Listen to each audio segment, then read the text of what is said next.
Assalamualaikum warahmatullahi wabarakatuh. Selamat siang dan salam sejahtera bagi kita semua.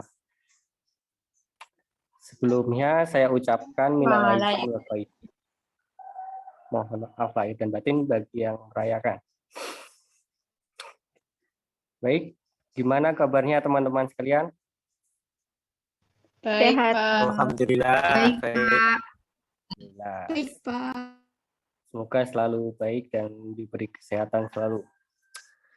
Pertemuan hari ini kita akan mempraktikkan debat secara sederhana, namun sebelumnya marilah kita berdoa terlebih dahulu. Berdoa dipersilakan.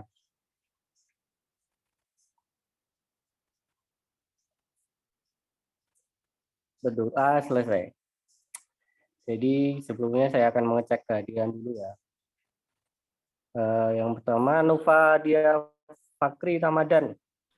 Hadir, Pak. Alhamdulillah. Terus Mas Aldino Zaki Fayat. Hadir, Pak. Kak Ayu Ting Ting. Hadir, Pak. Mbak Fitri Dwi Rahmawati. Pak. Karina Sasa. Hadir, Pak. Rumatul Ilyas Lilia. Hadir, Pak. Mia Khalifa. Hadir, Pak. Yuna. Hadir, Pak. Alhamdulillah semuanya hadir dalam pertemuan kali ini. Terima kasih atas kehadirannya. Jangan lupa menyiapkan buku tulis, alat tulis, dan zona nyaman buat mengikuti pembelajaran hari ini. Pada siang hari ini kita akan mempraktekkan secara sederhana tentang debat. Tujuan dari pembelajaran ini yaitu siswa dapat mengetahui dan mempraktekkan debat secara sederhana. Selain itu dapat melatih keberanian untuk mengungkapkan pendapat di depan umum, melatih untuk berani, dan melatih untuk kita dalam menjalani perdebatan dalam jenjang berikutnya. Sebelum melakukan debat pada pagi hari ini, apakah ada yang masih ingat dengan materi yang disampaikan kemarin? Saya, Pak, masih ingat. Baik, apa Mbak Pia? Ya, jadi pertemuan kemarin itu membahas tentang isi debat dan pihak-pihak pelaksanaan debat, Pak. Wah, baik Mbak Pia, terima kasih. Kemudian isi debat itu apa ya? Dan pihak-pihak pelaksana debat itu siapa saja? Ada yang tahu? Saya, Pak. Baik, Mbak Ayu Ting Ting, apa Mbak Ayu? Ya, saya izin menjawab, Pak. Izin debat itu terdiri dari pengenalan, penyampaian argumen, pelaksanaan debat, kesimpulan. Sedangkan pihak-pihak yang melaksanakan kegiatan debat yaitu tim afirmatif, tim oposisi, dan tim netral disertai moderator dan nebulen. Alhamdulillah. Pada sudah paham tentang isi debat dan pihak-pihak pelaksanaan debat. Materi hari ini dan kemarin sekilas hanya itu saja. Lebih lengkapnya kita simak. Assalamualaikum warahmatullahi wabarakatuh. Selamat pagi dan salam sejahtera bagi kita semua. Dalam pembelajaran hari ini kita akan membahas tentang isi debat, pihak-pihak pelaksana debat, dan langkah-langkah praktik melakukan praktik debat secara sederhana. Yang pertama, isi debat. Isi debat terdiri dari pengenalan, penyampaian argumen, debat, dan kesimpulan. Pengenalan bagian ini berisi perkenalan diri dari masing-masing di debat. Penyampaian argumen bagian yang berisi menyampaikan argumen dari masing-masing tim mengenai mosi yang sudah ditentukan. Argumen ini harus didukung dengan fakta. Debat merupakan isi dari pelaksanaan debat tersebut. Kesimpulan merupakan bagian yang berisi kesimpulan dari setiap tim, kemudian diakhiri dengan kesimpulan hasil debat dari moderator maupun notulen. Jadi itulah isi debat, ada pengenalan, penyampaian argumen, dan debat dan kesimpulan. Yang kedua yaitu pihak-pihak pelaksanaan debat. Dalam pihak-pihak pelaksana ini debat ini ada 5 pelaksana. Yang pertama tim pro, tim yang setuju pada topik yang diperdebatkan. Tim kontra atau sebaliknya dari tim pro, yaitu tidak mendukung tentang topik yang diperdebatkan. Tim netral adalah tim yang memberikan dua sisi argumen, baik mendukung maupun menyanggah terhadap topik yang diperdebatkan. Yang kelima, moderator merupakan orang yang memimpin dan memandu jalannya debat. Yang keenam, notulen, orang yang menulis jalannya perdebatan dan mengambil kesimpulan dari perdebatan tersebut. Jadi dalam perdebatan itu ada pihak pelaksana seperti yang disebutkan saya tadi. Yang ketiga yaitu langkah-langkah praktik debat. Yang pertama dalam melakukan debat yaitu moderator membuka acara dengan melakukan pengenalan diri sendiri, tim pro, tim kontra, tim netral, dan notulen. Yang kedua, setelah melakukan pengenalan, moderator menyampaikan kasus sesuai dengan mosi yang diangkat. Selanjutnya, tim pro, tim pertama yang memberikan tanggapan, kemudian tim kontra, begitu seterusnya hingga pembicara terakhir dari masing-masing tim. Kemudian moderator mempersilakan tim netral dan menyampaikan pendapatnya terhadap kedua tim, pro maupun kontra. Kemudian moderator mempersilakan notulen untuk menyampaikan kesimpulan dari perdebatan hari ini. Yang terakhir, moderator ada menutup jalannya perdebatan.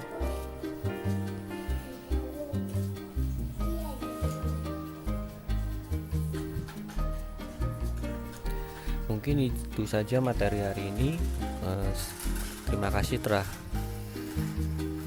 menyimak video kali ini. Semangat terus dan tetap jaga kesehatan dan patuhi protokol kesehatan. Bye-bye. Setelah menyimak video tadi, apakah ada yang ingin bertanya? Silakan. Saya izin bertanya, Pak.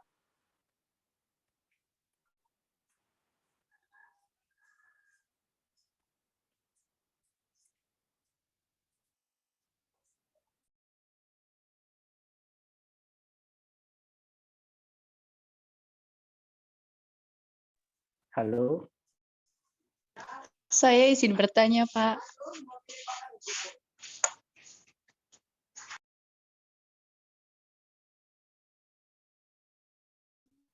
Baik, Mbak Bia, silakan. Ya, saya izin bertanya, Pak. Bagaimana cara untuk memperkuat argumen, Pak? Terima kasih. Baik, Mbak Pia, atas pertanyaannya. Jadi debat itu tidak lepas dari argumen ya. Jadi untuk memperkuat argumen kita harus memiliki cara untuk memperkuat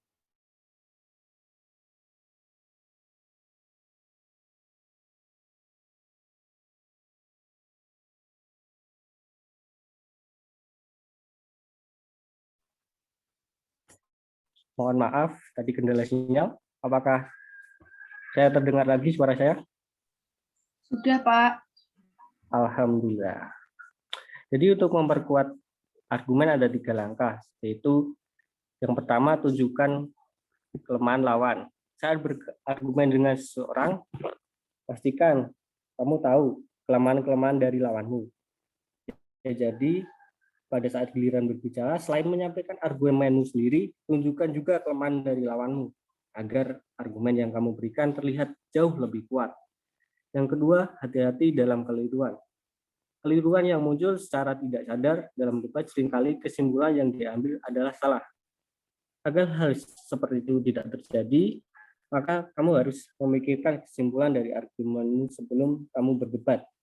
Tetap berdasarkan fakta. Dan ketika kamu menemukan keliruan pada lawanmu, tunjukkan hal tersebut.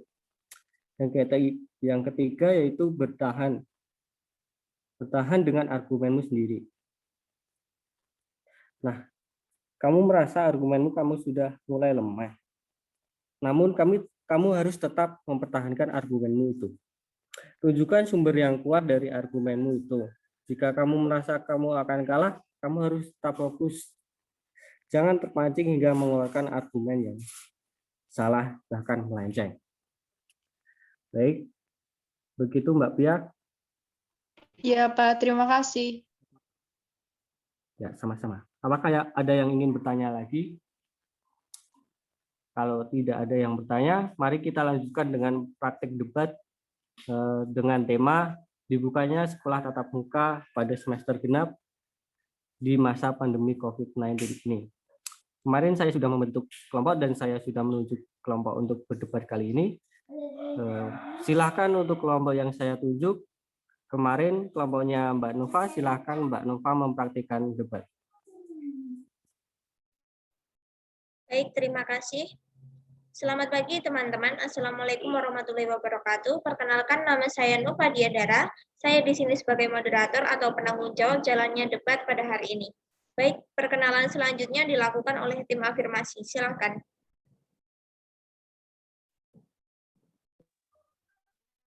Baik, terima kasih. Assalamualaikum warahmatullahi wabarakatuh. Perkenalkan, nama saya Lum'atul Ilmas Lilia sebagai pembicara 1. Baik, Assalamualaikum warahmatullahi wabarakatuh. Perkenalkan, nama saya Pienopisatu Sophia sebagai pembicara kedua. Baik, silakan dilanjutkan oleh tim oposisi. Baik, Assalamualaikum warahmatullahi wabarakatuh. Perkenalkan, nama saya Aldino Yakifayat sebagai pembicara 1. Baik, Assalamualaikum warahmatullahi wabarakatuh. Perkenalkan, nama saya Fitri Rahmawati selaku pembicara 2 dalam tim oposisi. Terima kasih. Selanjutnya diteruskan oleh tim netral.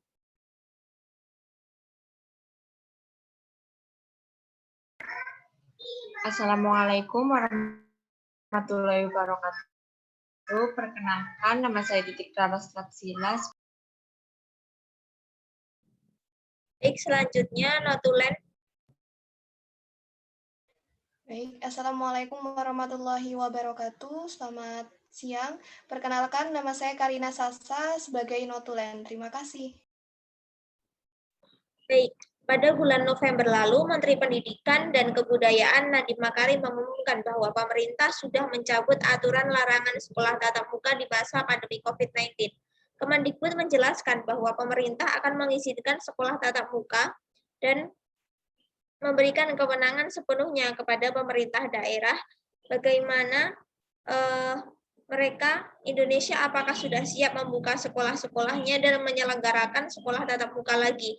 Dari tim afirmasi, apakah ada pendapat dari topik tersebut? Saya persilakan waktu 2 menit. Baik, terima kasih. Kami sangat setuju pemerintah membuka kembali sekolah dan menyelenggarakan sekolah tatap muka lagi. Karena pembelajaran jarak jauh, kami nilai kurang efisien dalam proses belajar mengajar. Apalagi selama ini, pembelajaran jarak jauh terbukti tidak dapat dilakukan di seluruh Indonesia. Masih banyak guru dan pelajar di desa yang tidak dapat menyelenggarakan pembelajaran jarak jauh karena kendala tidak memiliki peralatan yang memadai seperti laptop maupun smartphone. Terima kasih. Ya, baik, akan saya lanjutkan sebagai afirmasi kedua. Selain itu, internet di daerah-daerah masih belum stabil sehingga membuat para siswa di daerah semakin berpotensi mengalami ketertinggalan pendidikan. Dampak-dampak negatif yang dikemukakan oleh Kemendikbud juga sangat beralasan. Oleh karena itu, kami mendukung dibukanya kembali sekolah-sekolah dan diadakannya kembali pembelajaran tatap muka. Terima kasih. Baik, dari tim oposisi, apakah ada sanggahan? Baik, kami menolak dibukanya kembali sekolah-sekolah dan diadakannya kembali pembelajaran tatap muka. Dalam kondisi pandemi yang semakin memprihatinkan saat ini, di Indonesia lebih baik rencana pemerintah itu ditunda dulu. Kami khawatir bila pemerintah masih bersikeras membuka sekolah dan mengadakan pembelajaran tatap muka, akan banyak klaster baru COVID-19. Teruskan. Baik, saya akan melanjutkan argumen dari rekan saya. Jadi memang PJJ tidak dapat sepenuhnya dilaksanakan di seluruh Indonesia, tapi kami pikir kesehatan dan keselamatan masyarakat Indonesia jauh lebih penting dibandingkan memaksakan diri untuk membuka kembali sekolah-sekolah. Apalagi data menunjukkan pada tanggal 8 Januari 2021 ada lonjakan kasus baru positif COVID-19 sampai 10.617 kasus. Terima kasih. Baik, sanggahan dari kedua tim sudah cukup memuaskan. Silakan tim netral untuk menengahi.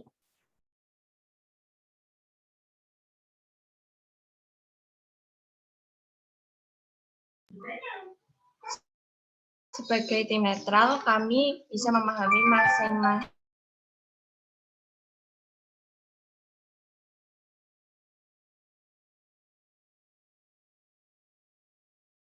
seluruh Indonesia membuat banyak siswa di daerah yang mengalami ketertinggalan. Tapi kami juga memaksakan dibukanya sekolah-sekolah pada masa pandemi yang semakin mengkhawatirkan ini dapat menimbulkan banyaknya klaster baru di sekolah-sekolah yang dipaksakan dibuka. Sekalipun demikian, mungkin kita dapat menekan penyebaran dan penambahan kasus baru COVID-19 dengan mengetatkan protokol kesehatan di sekolah-sekolah yang akan dibuka kembali, serta mengikuti peraturan pemerintah mengenai penyelenggaraan pembelajaran tatap muka. Adanya kerjasama antara pemerintah pusat, pemerintah daerah, pihak sekolah, pihak rumah sakit, orang tua, dan masyarakat tentu bisa membuat pelaksanaan pembelajaran tatap muka ini berjalan optimal. Terima kasih. Baik, untuk notulen silakan menyimpulkan perdebatan pada hari ini. Baik, terima kasih kesempatannya. Setelah mendengarkan argumen dari masing-masing tim, kita bisa menarik kesimpulan bahwa dibukanya sekolah tatap muka pada semester genap tahun ajaran dan tahun akademik 2020-2021 di masa pandemi COVID-19 bisa dilakukan dengan kerjasama antara pemerintah pusat, pemerintah daerah, pihak sekolah, pihak rumah sakit, dan masyarakat. Pelaksanaan tersebut wajib menerapkan protokol kesehatan yang ketat dan mematuhi peraturan pemerintah mengenai penyelenggaraan sekolah tatap muka. Namun, bila kebijakan sekolah tatap muka ini menimbulkan klaster-klaster baru, maka pemerintah harus menghentikan kebijakan pembukaan kembali sekolah-sekolah ini. Pemerintah harus berfokus pada penerapan PJJ yang jauh lebih baik dari sebelumnya, terutama untuk para guru dan siswa yang ada di daerah-daerah. Baik, begitulah kesimpulan perdebatan pada hari ini. Sekian, terima kasih. Wassalamualaikum warahmatullahi wabarakatuh. Waalaikumsalam warahmatullahi wabarakatuh. Terima kasih untuk kelompok Manova. Evaluasi dari perdebatan hari ini sudah cukup maksimal. Teman-teman sudah dapat mempraktekkan debat secara baik. Telah memenuhi isi dari debat tersebut dan mempraktekkan pihak-pihak yang berdebat secara lancar. Demikian pembelajaran hari ini. Untuk minggu depan masih melanjutkan praktik debat dari kelompok lain. Terima kasih telah hadir dalam pertemuan ini. Sampai jumpa besok minggu depan dengan kondisi yang masih seperti ini. Selamat menjalankan aktivitas berikutnya, tetap patuhi protokol kesehatan dan tetap semangat. Saya akhiri. Wassalamualaikum warahmatullahi wabarakatuh. Waalaikumsalam warahmatullahi wabarakatuh. Terima kasih. Terima kasih, Pak.